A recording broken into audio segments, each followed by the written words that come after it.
Hola amigos, muy buenas tardes y bienvenidos a la conferencia de psicoanálisis online gratuita Psicoterapia, Tratamiento por el Espíritu. Nos convocamos un jueves más en este espacio, la consulta de psicoanálisis de Virginia Valdominos, en este tiempo, jueves 16 horas, hora española, para poder hablar de psicoanálisis y salud mental. Bienvenidos todos ustedes a este espacio para trabajar nuestra salud mental y conocer el funcionamiento de la mente humana, que, si no lo saben, se lo adelanto, es fundamentalmente inconsciente. Buenas tardes a todos, bienvenidos queridos amigos. Y entonces hoy vamos a hablar de este tema tan interesante: psicoterapia, tratamiento por el espíritu. Bienvenidos a todos ustedes. Antes de comenzar voy a compartir. Pueden ustedes compartir en sus Facebook. Seguro que les va a hacer muy bien para la salud mental compartir esto con sus amigos y con demás conocidos que pueden estar necesitando un tratamiento psicoanalítico, porque el psicoanálisis nos ayuda a vivir mejor los años futuros. Bueno, pues gracias a todos por compartir en vuestros muros de Facebook y vamos a comenzar en brevísimos instantes. Bienvenidos a todos a esta casa del psicoanálisis. Les hablo desde la consulta de psicoanálisis de Virginia Valdominos en Madrid, España. Buenas tardes a todos, muy buenas tardes. Muy buenas tardes.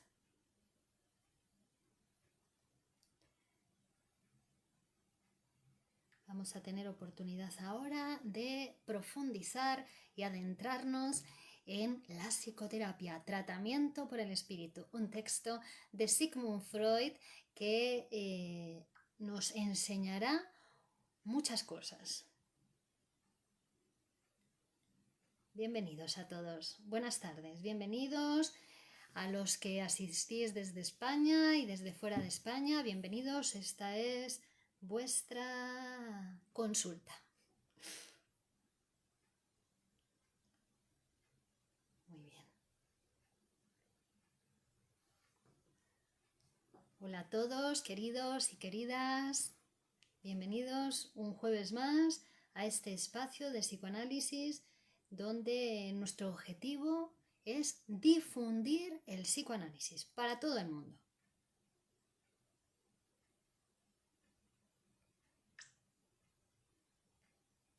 Bueno, pues vamos a ir comenzando.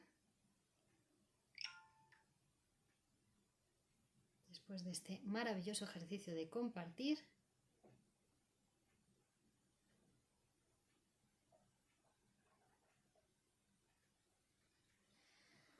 Muy bien.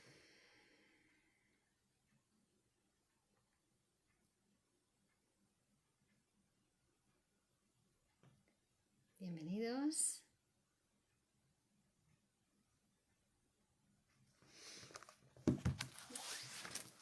Psicoterapia, tratamiento por el del espíritu. Bueno, psique, la palabra psique, ¿no? Ya podemos empezar desde ahí, partiendo desde ese punto, ¿no? ¿Qué es la psicoterapia? ¿Qué significa la psique, ¿no? Bueno, es una palabra griega, psique, que significa alma. Así que podríamos traducir el tratamiento psíquico, la psicoterapia, por tratamiento del alma. O incluso, para ser más exactos, podríamos decir tratamiento desde el alma, porque vamos a actuar desde el alma. Hola a todos, buenas tardes amigos, queridos. Entonces, podríamos entender que por psicoterapia entonces entendemos el tratamiento de manifestaciones morbosas, de manifestaciones patológicas, de enfermedades, ¿no? De la vida anímica, ¿no? Del espíritu. Pero no es ese el significado del término. Tratamiento psíquico denota más bien, como decimos, el tratamiento desde el alma. Es decir, nosotros vamos a actuar desde ahí, ¿no? Tanto si se trata de una problemática que afecta psíquicamente a la persona, como si se trata de un problema que le afecta en el cuerpo, una enfermedad que le afecte a su cuerpo, ¿vale? Nosotros lo vamos a abordar y lo vamos a atender y lo vamos a tratar actuando sobre el alma. Un medio semejante es la palabra, ¿verdad? La palabra, las palabras son instrumentos esenciales para el tratamiento anímico, porque nosotros hacemos un tratamiento a través de la palabra. No utilizamos fármacos, no utilizamos pastillas, ni medicamentos, ni ningún tipo de sustancia, ¿no? Utilizamos la palabra. Y la persona que viene a psicoanalizarse va a hablar, ¿vale? Es decir, vamos a ver cómo esa herramienta nos va a ser necesaria para el tratamiento psicoanalítico. Ello se explica con facilidad recordando el desarrollo de la medicina.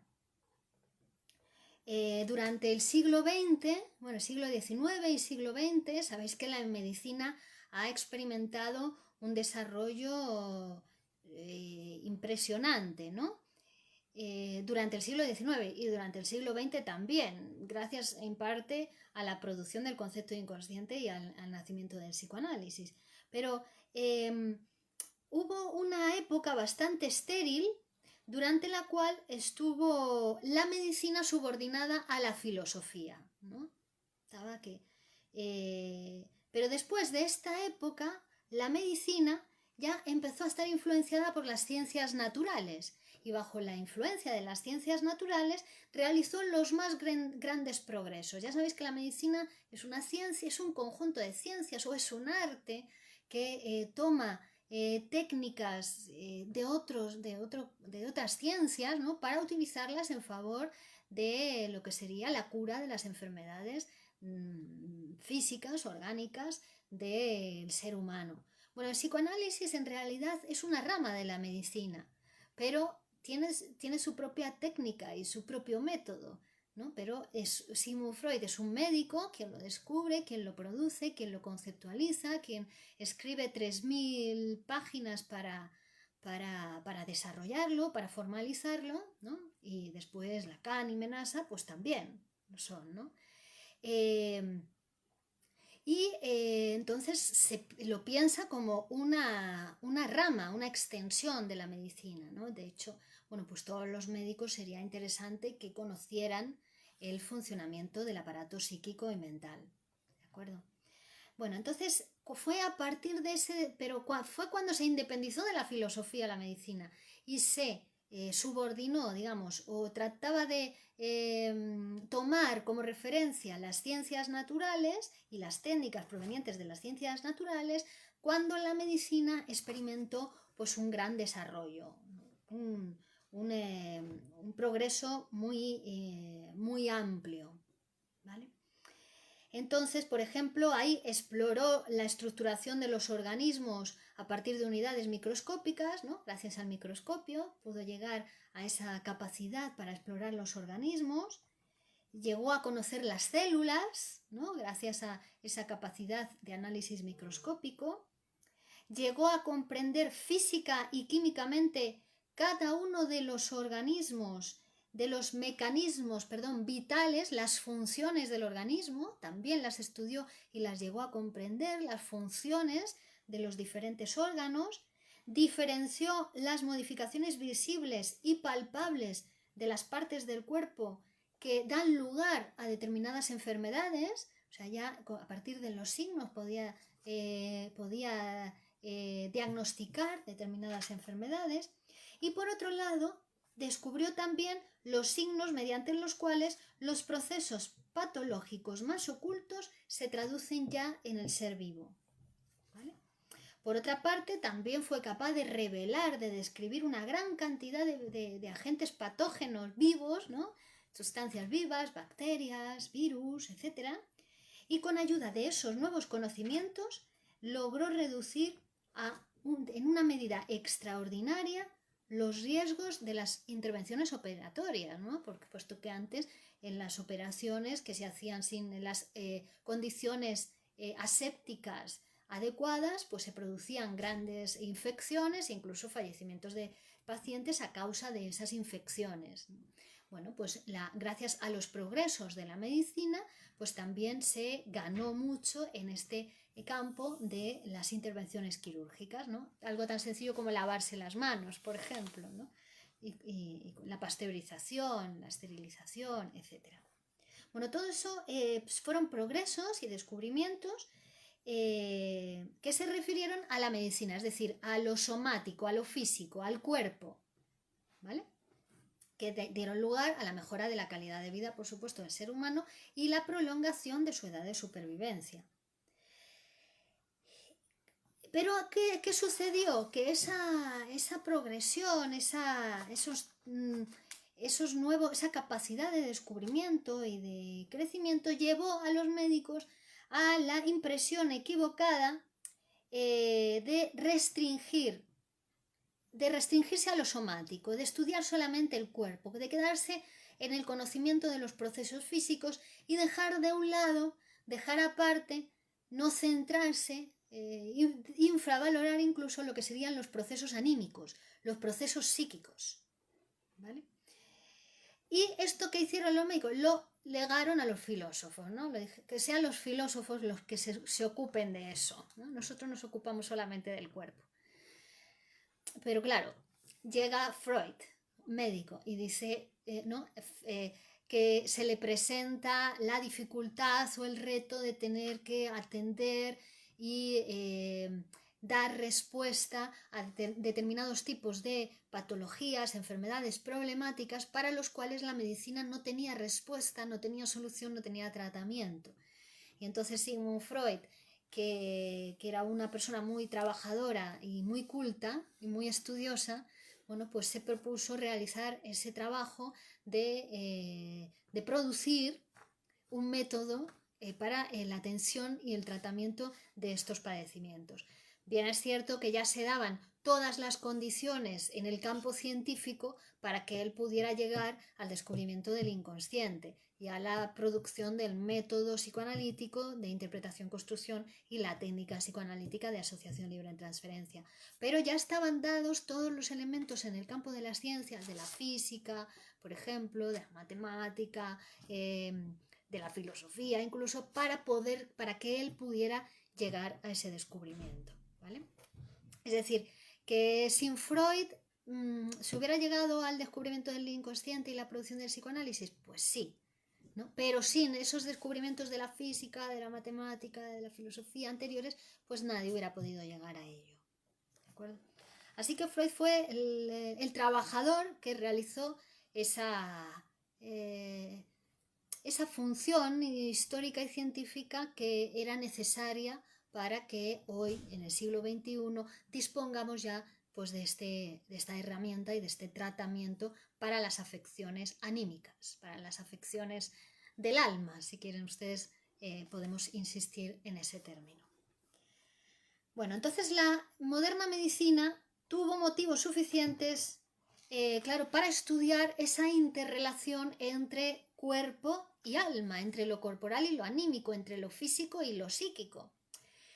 Pero al abordarla, la medicina siempre ¿qué hizo?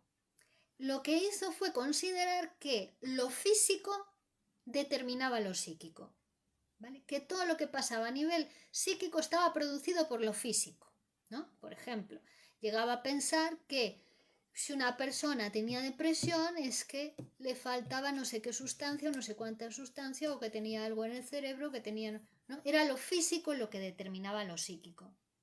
Era lo físico, lo psíquico era dependiente de lo físico para la medicina, ¿no? Y bueno, por eso buscaban en el cerebro, buscaban en las sustancias, buscaban las perturbaciones en los órganos que pudiera dar lugar a esas afecciones psíquicas. O incluso cómo los trataban. Y los siguen tratando, ojo, porque hay que decir que todavía hoy en día, siglo XXI, 121 años del descubrimiento del inconsciente por Sigmund Freud, todavía hay personas que siguen tratando la depresión, medicándose para la depresión, para la ansiedad, para el estrés, para lo que ahora llaman el TDAH, el trastorno por déficit de atención e hiperactividad, que es una invención, para el TOC, es decir, no es que haya personas, es que bueno, es que en algunos países es el exclusivo tratamiento que se hace de estas afecciones, ¿no? Ya digo, 120 años después del descubrimiento del inconsciente, en pleno siglo XXI, todavía, bueno, pues digamos, la mayor parte de la sociedad vive atrasada con respecto a este descubrimiento terapéutico, a este descubrimiento científico, a este tratamiento que es el tratamiento eficaz para los problemas de la psique, los problemas del alma, los problemas anímicos, que se curan a través de la palabra, se resuelven, es por medio del psicoanálisis, ¿no? Pero, como digo, bueno, países, por ejemplo, como España, es el principal consumidor de psicofármacos, ¿no? Es una bestialidad, es como retroceder en el tiempo, ir en contra del avance de la ciencia. Bueno, entonces se introdujeron tóxicos, ¿no?, para tratar pues estas cuestiones, estos problemas psicopatológicos. Incluso se pensaba la medicina, que digo se pensaba, pero todavía hay una gran parte de los médicos, podríamos decir, desconocedores del funcionamiento del aparato psíquico, que siguen pensando así. Claro, porque depende de cómo uno esté formado, de qué posición científica, ¿no?, de dónde se esté formando, en qué escuelas, en qué disciplinas, está antes del descubrimiento, antes de la ciencia, o sea, es precientífico o es científico. Es decir, uno puede estar trabajando según se trabajaba en el siglo XVII y otros pueden estar trabajando hoy en día según se va a trabajar en el siglo XXII, ¿no?, en función de lo que estudias, ¿no?, en función de si estás al tanto de los últimos descubrimientos, ¿verdad? Bueno, en cualquier caso, esa relación entre lo físico y lo somático, entre lo físico y lo anímico, entre el cuerpo y la mente, porque hoy en día ya sabemos que cuerpo y mente están relacionados, están interrelacionados. Y no es que el cuerpo determina la mente, sino al contrario, lo mental determina procesos que se producen en el cuerpo. ¿Vale? Hay una interacción recíproca entre cuerpo y mente, ¿vale?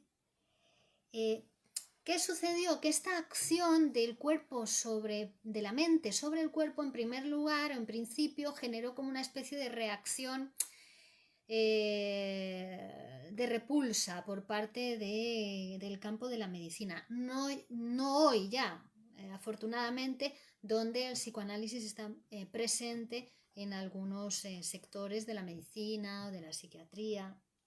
Bueno, todavía no está en su plena extensión y por eso también la realización de este tipo de conferencias y de eventos gratuitos con el objetivo de difundir el psicoanálisis entre todos ustedes, entre toda la población, entre todo el pueblo por una parte y todos los profesionales de la salud que puedan acceder a estos vídeos, ya sean médicos, psicólogos, terapeutas, cualquier tipo de profesional de la salud, para pues, que puedan acceder a este conocimiento, ¿no? Por eso realizamos este trabajo.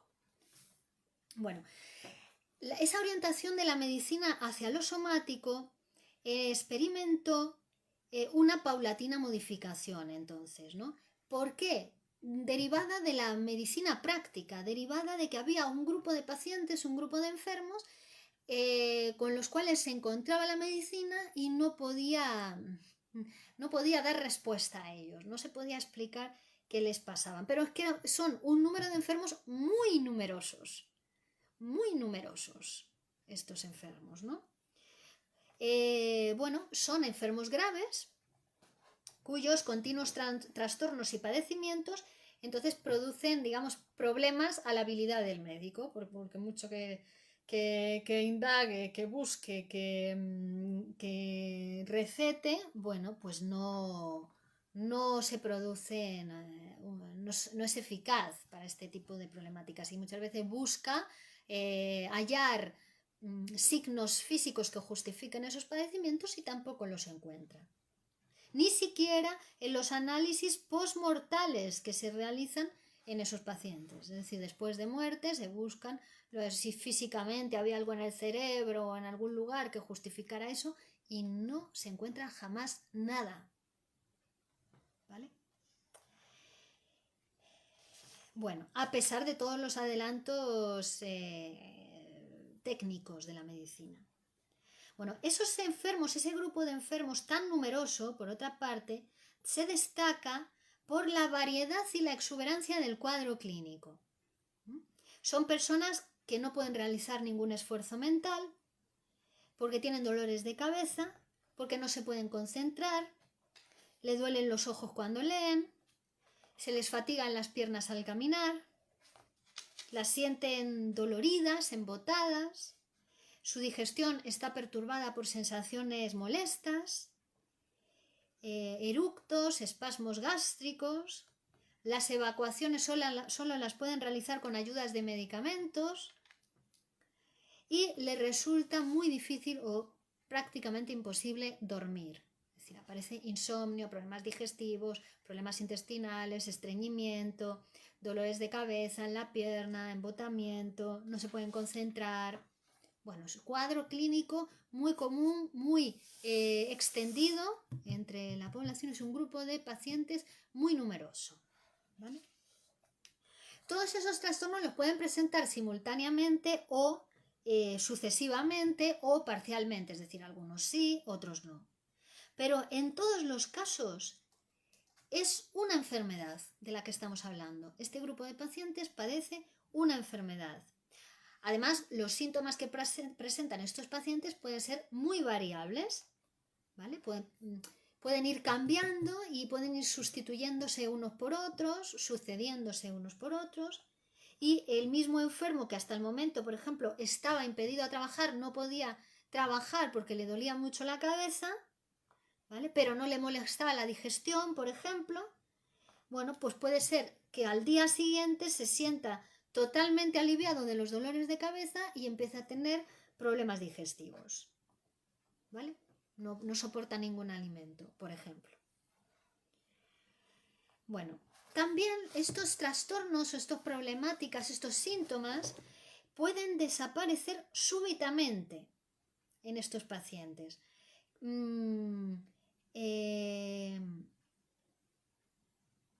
¿Por qué? Ante una modificación profunda de sus condiciones de vida. Cambia su condición de vida, ¿no? Se va a vivir a otra ciudad, por ejemplo, y desaparece, o se casa y desaparece el trastorno, por ejemplo, ¿no? Cambia la condición de vida y desaparece el problema, la enfermedad. Pero, por ejemplo, se va de viaje a Grecia y se siente fenomenal, vuelve otra vez a casa y empiezan a aparecer otra vez las problemáticas. ¿Vale? Entonces ya vemos que no es algo físico, sino que es algo variable, que tiene que ver con otra cosa.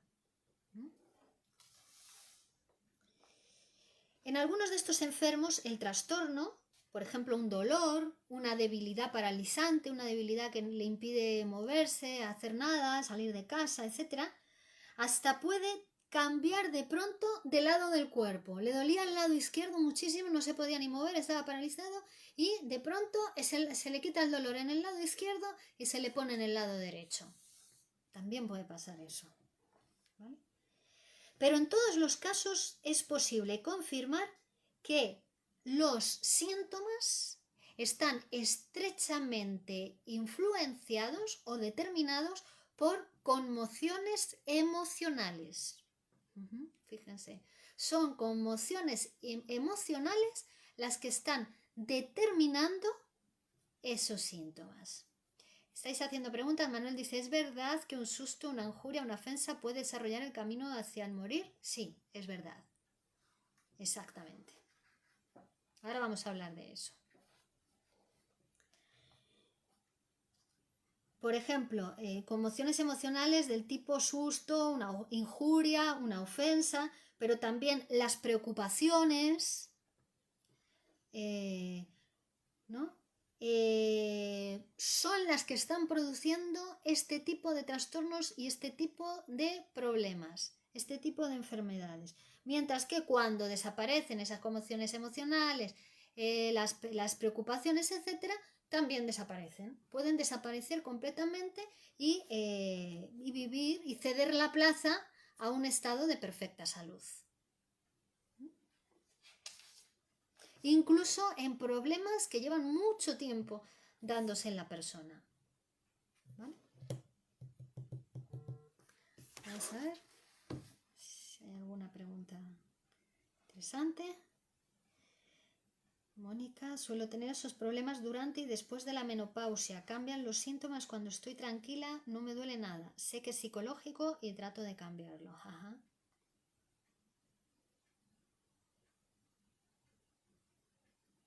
Bueno, seguimos. Por fin, la investigación médica ha llegado a revelarnos que estas personas, estos pacientes, no deben ser considerados ni como enfermos del estómago, ni como enfermos de la cabeza, ni como enfermos de las articulaciones, ¿vale?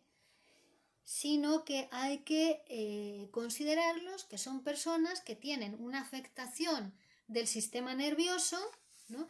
Pero que esa afección del sistema nervioso no la vamos a encontrar, no vamos a encontrar ninguna alteración ni en el cerebro, ni en ningún otro órgano de la persona, ¿no? Ninguna modificación apreciable físicamente, ¿no? Sino que tales alteraciones es lo que podemos calificar como nerviosidad. Es decir, son pacientes nerviosos. Son pacientes nerviosos. Aquí podemos hablar, por ejemplo, de la neurastenia, de la histeria, de las enfermedades psicosomáticas, de los trastornos de la neurosis de angustia, de la hipocondría, ¿vale? Entonces, son afectaciones funcionales del sistema nervioso, meramente, es decir, no hay alteraciones del sistema nervioso físicas, somáticas, ruptura. Bueno, en la estructura psicosomática sí, ya hay alteraciones. La estructura psicosomática quiere decir que tanto insistir con esas preocupaciones que dan lugar a esos síntomas, a esas alteraciones funcionales, insistiendo en ellas, al final se acaba rompiendo el órgano. Y entonces ya cambia de estructura. Pasamos de una afectación funcional a una enfermedad psicosomática donde ya sí hay alteración, hay ruptura del órgano. Pero ha sido por esa insistencia, ¿vale? Por no ponerle tratamiento al estrés, por no ponerle tratamiento a esas preocupaciones, por no ponerle tratamiento a la angustia, ¿vale? Al final se acaba rompiendo el cuerpo. Vale. Así que los médicos, claro, ya se vieron en la obligación de buscar pues el origen de esos padecimientos nerviosos, de esos padecimientos en el cuerpo, pero que la causa no era física, no había nada en el cuerpo que lo justificara, sino que estaba lo psíquico. La causa era psíquica. ¿Vale? Y a estos pacientes es a los que vamos a llamar pacientes nerviosos o pacientes neuróticos. Bueno, y al investigar se descubrió que lo que causa este tipo de afectaciones en el cuerpo tiene que ver con una influencia alterada de su vida psíquica sobre su organismo. Es decir, la vida psíquica está influyendo sobre el organismo de una manera alterada. O sea que la causa directa del trastorno ha de buscarse en el psiquismo. Y entonces dice, ¿cuál es la causa? ¿Dónde tenemos que buscar esa causa tan alejada? O sea, porque lo que se ve en el cuerpo ya es la manifestación, ya es el producto efecto de un trabajo, ya es el resultado final. Pero la causa no es eso, la causa la tenemos que buscar en otro lugar. ¿Y cuál es esa causa tan alejada de aquel trastorno en lo somático, pero que es capaz de perturbar lo somático? Bueno, pues eso es lo que nos va a explicar el psicoanálisis. ¿Cuáles son esas causas psíquicas que perturban lo somático, y no solo lo somático, la vida de las personas, las relaciones sexuales, las relaciones sociales, las relaciones en pareja, las relaciones con los hijos, la capacidad de trabajo, la capacidad para amar, etcétera, ¿no?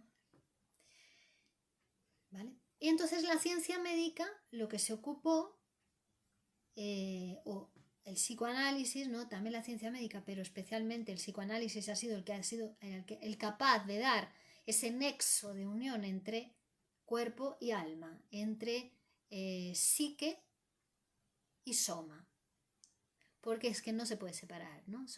Tenemos un cuerpo, nuestro portador, pero somos sujetos psíquicos, somos sujetos hablantes, sujetos de la palabra, entonces no lo podemos separar. Nuestra palabra, lo que hablamos, lo que decimos, determina lo que pasa en nuestro cuerpo y en nuestras vidas, ¿no? Es así.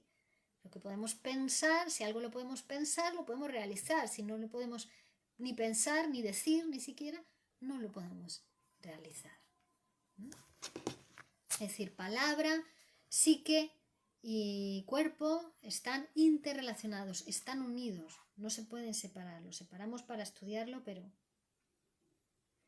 A ver, por aquí Adriana dice, a mí en el 2016 me dio vértigo, movimientos involuntarios, exámenes y no salía nada. Me dijeron ansiedad generalizada, pero a mí me duró mucho esos movimientos, casi un año. Perdí un poco la audición del lado derecho. Hasta la fecha sigo con la duda qué me pasó realmente.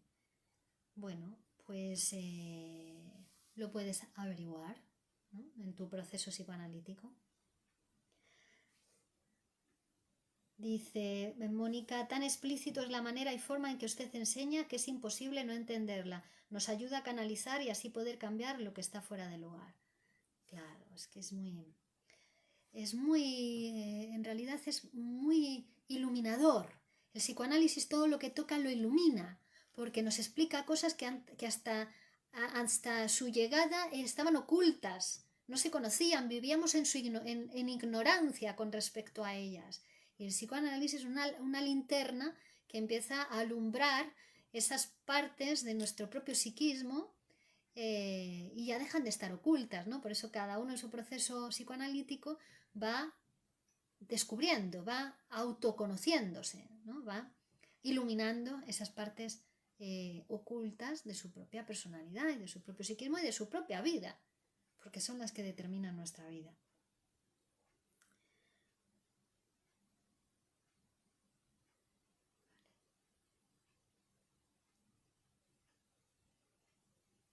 Bueno, vamos a ver.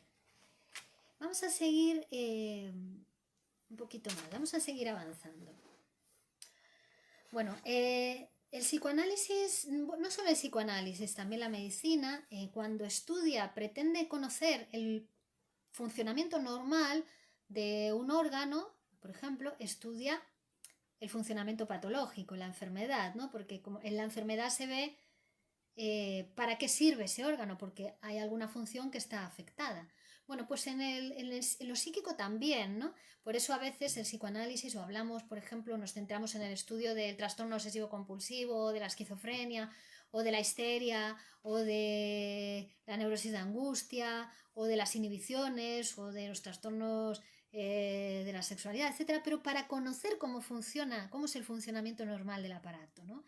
Y muchas veces decimos la diferencia entre la salud y la enfermedad en el campo de lo psíquico es de cantidad, ¿no? Eso no quiere decir que no exista la enfermedad, existe la enfermedad. Pero los procesos implicados en la enfermedad son los mismos que en la salud, dos mecanismos psíquicos. Bueno, pero estudiamos lo patológico para comprender lo normal. Entonces, muchos de los de los procesos relativos a cómo influye lo psíquico, lo anímico sobre el cuerpo, en realidad siempre se han sabido, ¿no? Pero claro, ahora han podido ser observados científicamente, o sea, dándoles luz, una luz científica, con un estudio, con un método, con una técnica, pues siempre la sabiduría popular sabe cosas, ¿no? Pero el psicoanálisis es una ciencia, ¿no? Articulada, es un complejo de conceptos articulados entre sí, bueno, que han dado lugar a ese conocimiento formalizado de estos procesos. Por ejemplo, la manifestación más clara de cómo influye lo anímico, lo psíquico sobre el cuerpo, lo tenemos en la expresión de las emociones, ¿no? Por ejemplo, casi todos los estados anímicos de una persona se van a exteriorizar por relajamientos o tensiones en la cara, ¿no? Si una persona está preocupada, su cara va a parecer tensa, ¿no? Mientras que una persona que está relajada, está feliz, está bien, sus músculos están relajados, tiene otra expresión facial, ¿no? Ahí lo vemos, ya tan claro como eso, como el afecto, como la expresión emocional se manifiesta en la tensión de los músculos faciales, ¿no? Además, muchas veces una persona trata de ocultar su estado anímico, ¿no? Y dice con palabras, no, yo me encuentro muy tranquilo, pero sin embargo se ve en su cuerpo, ¿no? Que está ansioso, que tiembla, que se mueve de un lado para otro, es decir, que al observador no le puede engañar, aunque diga que está tranquilo, pesa más la expresión corporal, especialmente el movimiento de los miembros, ¿no? De las manos, que las palabras que uno pueda decir, ¿vale? Es difícilmente ocultable al prójimo el estado emocional. ¿Mm?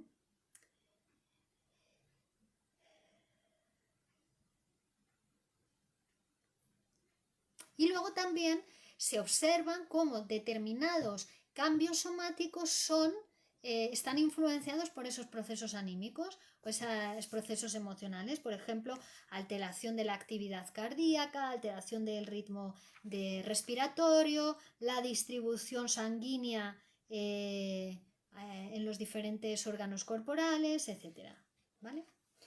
En los afectos, por ejemplo, la participación del cuerpo es tan notable y tan espectacular que muchos psicólogos han llegado a considerar que la emoción era la manifestación en el cuerpo, ¿no? Por ejemplo,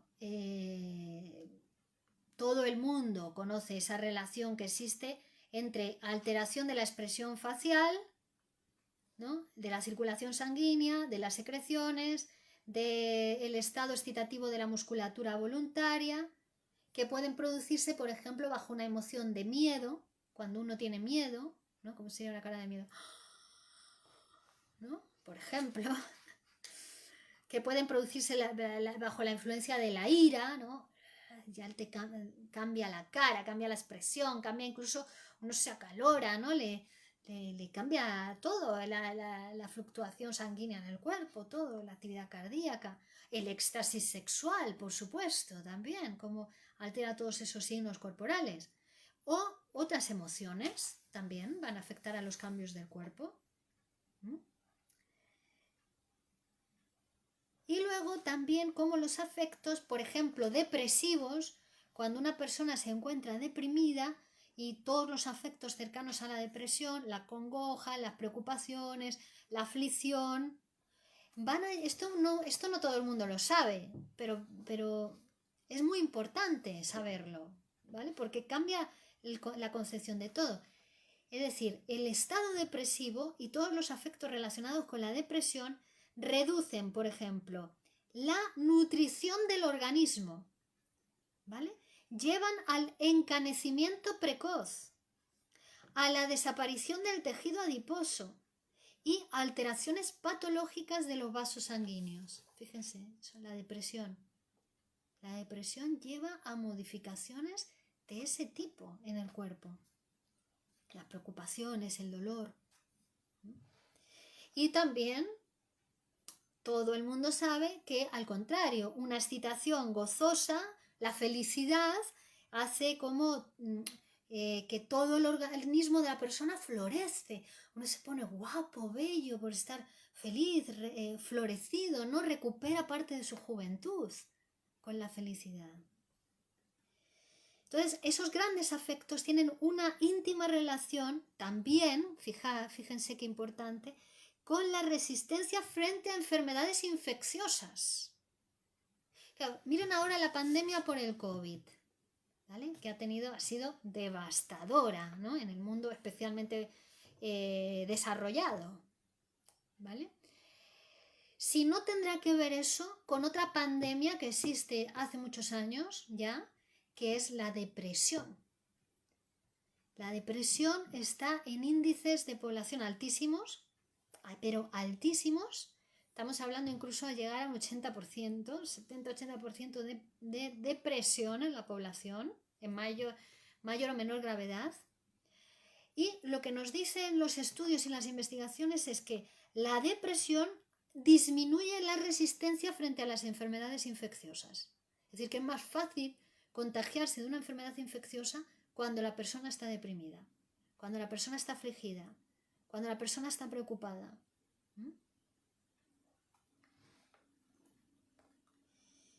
De hecho, esto, por ejemplo, se investigó y se obtuvieron datos muy relevantes en la medicina de guerra, ¿no? Donde se observaba cómo los contendientes, digamos, del bando perdedor padecían más enfermedades infecciosas y se enfermaban más que los soldados de los ejércitos vencedores.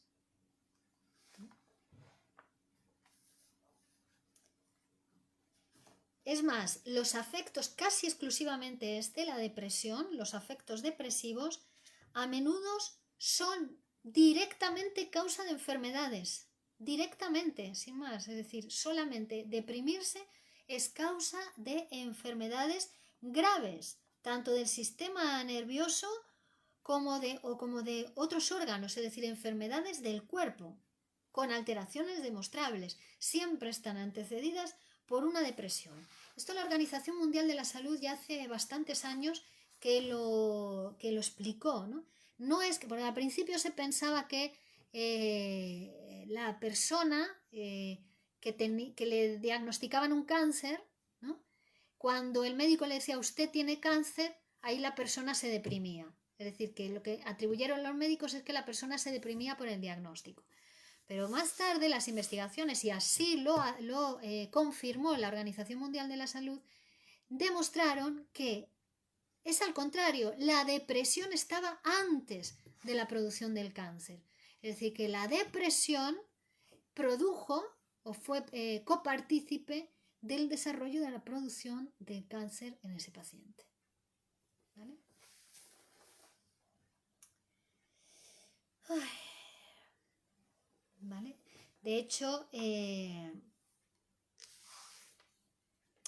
bueno, insistir en esta idea, que los afectos, los grandes afectos, van a tener una influencia directa sobre los procesos corporales, sobre tanto para enfermar, ¿no? Como para la curación también. ¿Vale? Estados patológicos ya establecidos pueden ser profundamente influidos por afectos tumultuosos, ¿no? Por lo general, si son afectos tumultuosos, dolorosos, tal, van a producir empeoramiento de esas enfermedades preexistentes o de esas propensiones, ¿no? Preexistentes a enfermarse. Pero tampoco faltan ejemplos, fíjense, de que un gran susto, una repentina aflicción, por una curiosa revulsión de todo el organismo, hayan influido favorablemente sobre una enfermedad, hayan mejorado una enfermedad crónica o incluso se haya curado por completo después de un susto, después de una aflicción. Hay ejemplos también de eso.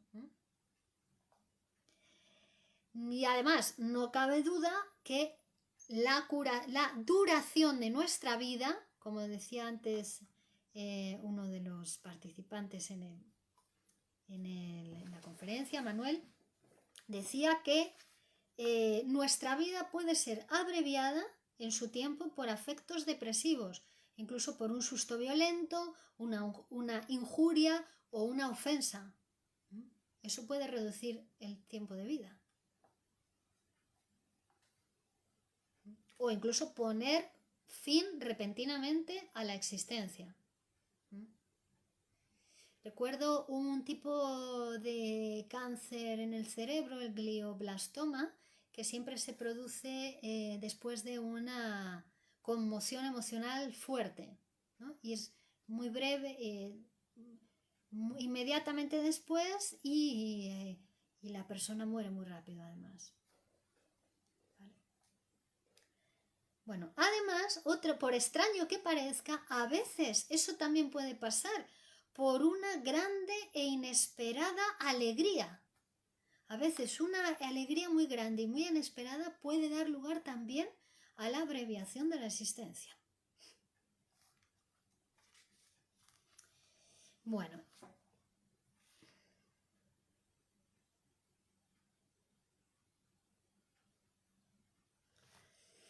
Los afectos en sentido estricto se caracterizan por una muy particular relación entonces con los procesos corporales.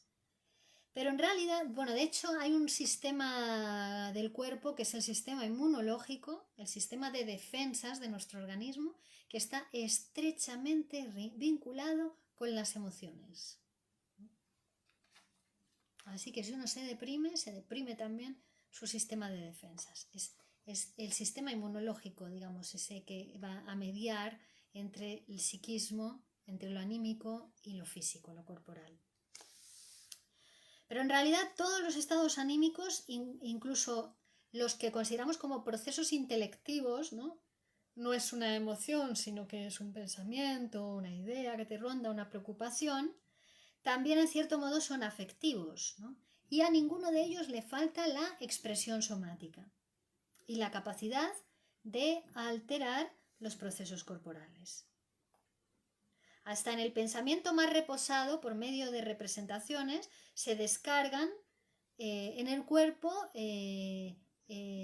excitaciones de acuerdo con esas representaciones, hacia los músculos lisos, hacia los músculos estriados, y se van a producir movimientos de acuerdo con esas representaciones. Cuando uno está pensando, por muy en reposo que esté, también se están enviando a los músculos estimulaciones de acuerdo con eso que uno está pensando.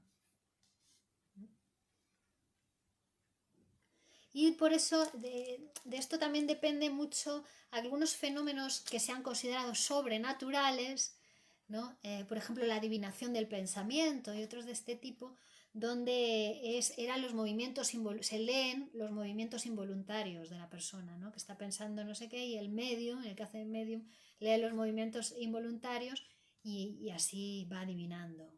Pero no es algo sobrenatural, es porque hay una expresión corporal relacionada con esos pensamientos. Muy bien.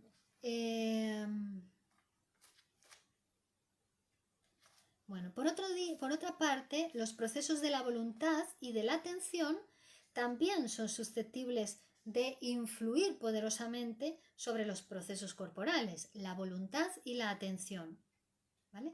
Y van a jugar un papel importante como estimuladores o como inhibidores de enfermedades orgánicas.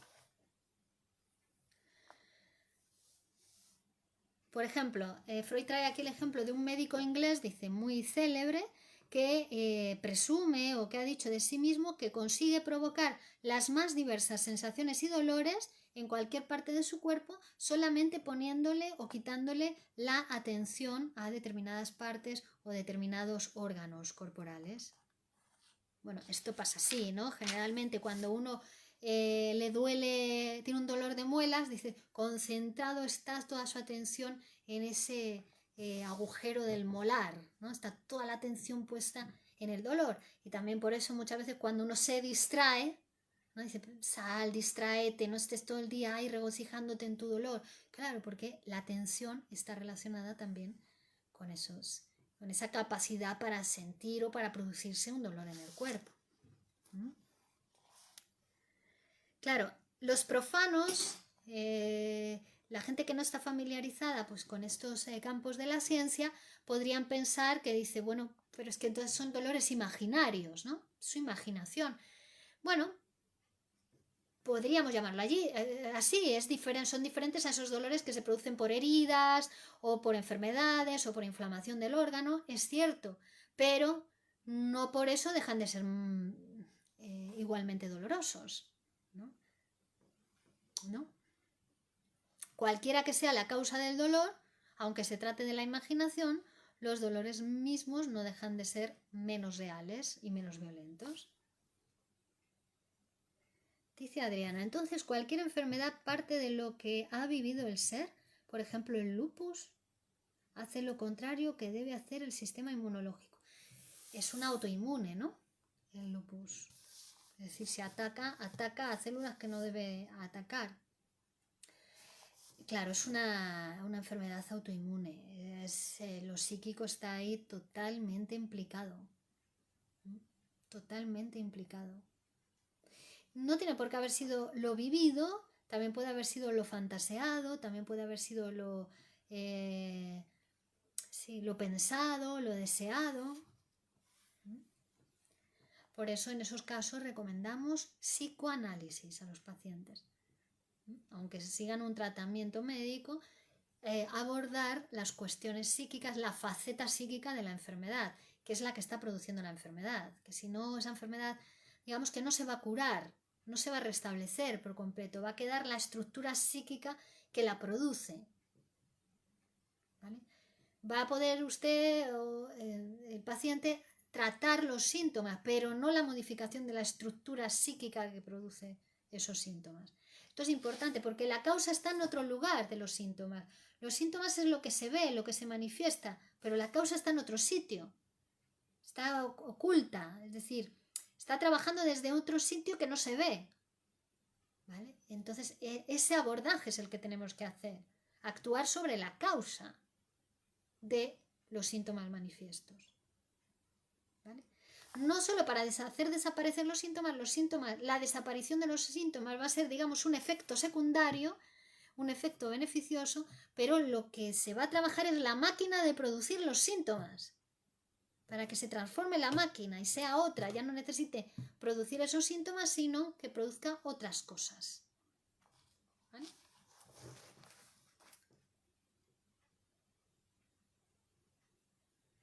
Dice Zeimi, el aumento de las enfermedades autoinmunes tendría que ver con este malestar tan difundido, la depresión, por ejemplo. Sí.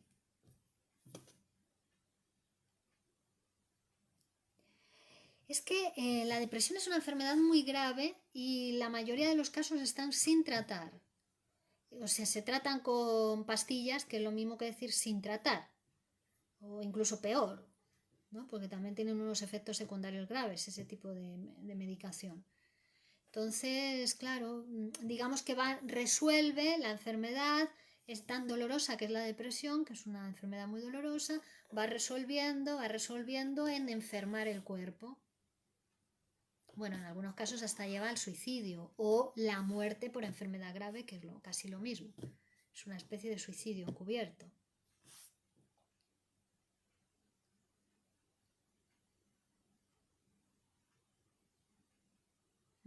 Claro. La Madre Teresa de Calcuta, dicen, tuvo una vida longeva y nunca fue afectada por las enfermedades de los pacientes leprosos. ¿Sí? Que tú sabes lo que hay que hacer para contagiarse de lepra. Es una enfermedad muy poco contagiosa la lepra, al contrario de lo que se cree, ¿no? Sí, y hay médicos que trabajan con enfermedades infecciosas y nunca se contagian y otros que se contagian de todas, ¿no? Hay unos casos, por ejemplo, de unas prostitutas no sé en qué país era, Tailandia o en alguno de estos, que no se contagiaban del SIDA, por ejemplo.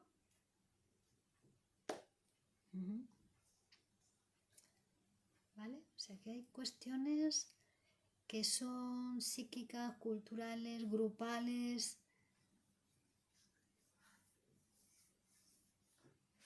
que no es todo, que no es para todos lo mismo, ¿no?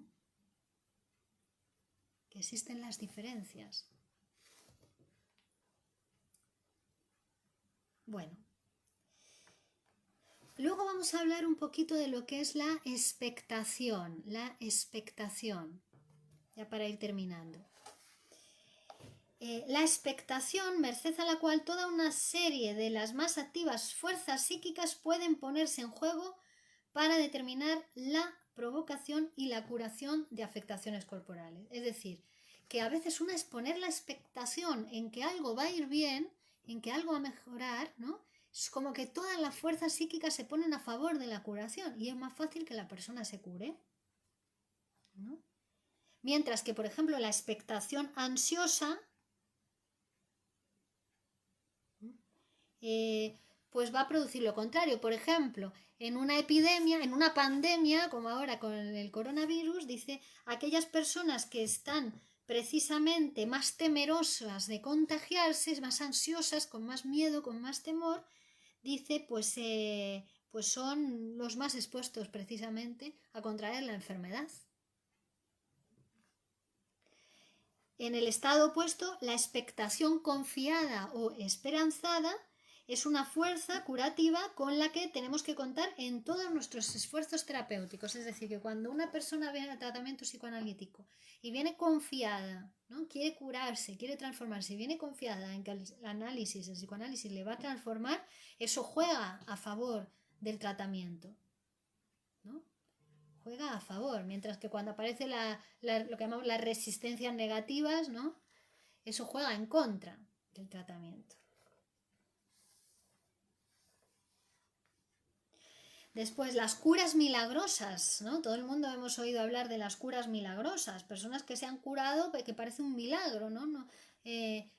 Pasaron por no sé cuántos médicos y nadie lo curó y de repente ella le tocó la pierna, no sé qué, y comenzó a andar, ¿no? Las curas milagrosas.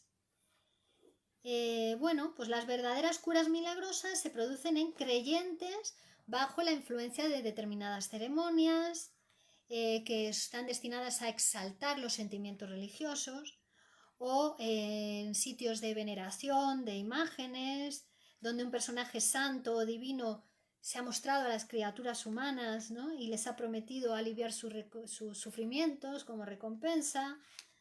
Bueno, etcétera. Entonces la fe religiosa por sí sola, no parece ayer fácil el desplazamiento de la enfermedad contagiosa, ¿no? Con la ayuda de la expectación, pero juega a favor, ¿no? Pues en todas las curas milagrosas suelen intervenir además otras ceremonias o actividades que juegue para esa expectación, ¿no? De la curación.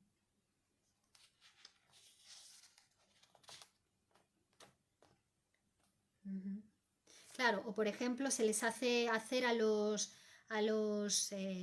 pacientes determinados esfuerzos corporales, sacrificios, peregrinaciones, ¿no? Como para hacerle merecedor de esa benevolencia.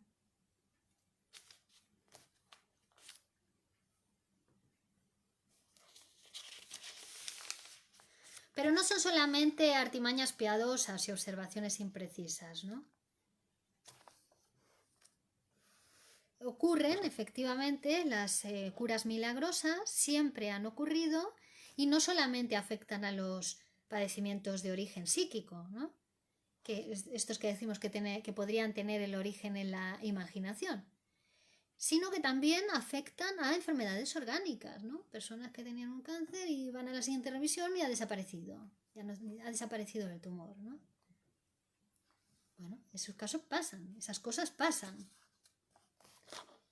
Para explicar las curaciones milagrosas no es necesario recurrir a factores distintos de los poderes anímicos. No es que creamos que ha sido Dios, ni un milagro, ni espíritu, ni no sé qué. Se explican esas curaciones también por factores psíquicos, que de otra manera resultarían totalmente incomprensibles para nuestro raciocinio. Todo ocurre en forma natural. El poderío de la fe religiosa experimenta un reforzamiento en virtud de varias fuerzas impulsoras de índole genuinamente humana. La fe piadosa del individuo es exaltada por el entusiasmo de la multitud, sumido en cuyo seno suele acercarse al santuario. Merced a tal efecto de masas, todos los movimientos del alma humana individual pueden exaltarse hasta lo desmesurado. Cuando una persona aislada busca su curación en un lugar milagroso, la influencia de la multitud es sustituida por la fama, la reputación del lugar, ¿no? Es decir, sigue estando detrás lo que es el poderío de la masa, ¿no? Es famosa, va mucha gente allí, entonces ya está la idea de la masa, ¿no? Sigue siendo un efecto importante. Esa influencia también puede seguirse por otro camino. Por ejemplo, ¿no? La misericordia divina solamente se vuelca sobre unos pocos, cuando en realidad todo el mundo quisiera contarse entre esos preferidos y elegidos, ¿no?